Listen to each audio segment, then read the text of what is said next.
This morning, a major new report from the World Health Organization says eating processed meat poses the same cancer risk as smoking. The report puts processed meats such as bacon and hot dogs at the highest risk rating.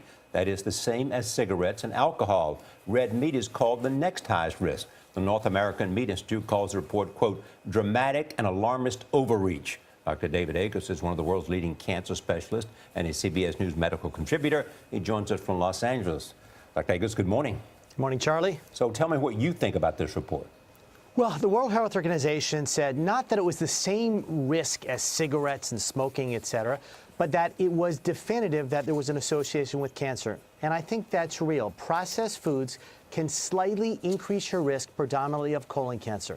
To put that in perspective, the lifetime risk of colon cancer is 5%.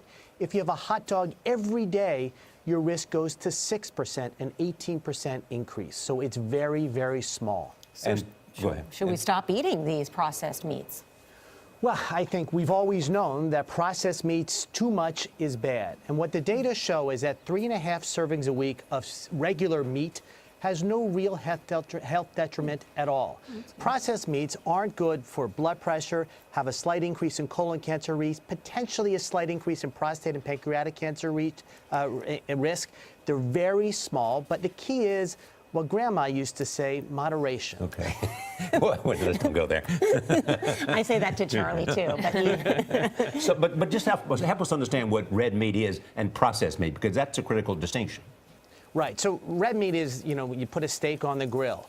Processed meats are where they take meat and they put in, whether it be lots of salt, preservatives, nitrates, and things to make it stay longer or taste differently. So bologna isn't a natural meat. Hot dogs aren't regular red meat, they're processed.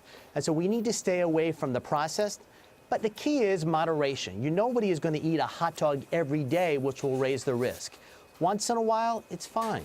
What about the benefits of red meat, though? Because I remember a period where we read studies saying women and young teenage girls weren't eating enough red meat. Are there some benefits that we should be aware of?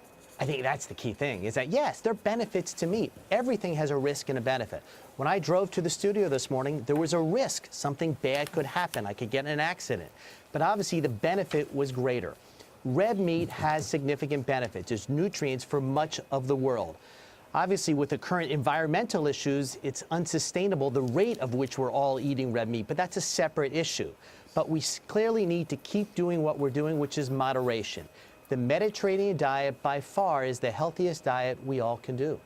So the good news is we can still have bacon every once in a while. Yes, this report is a lot of hype, but it's not a major change in what we're doing. Yeah.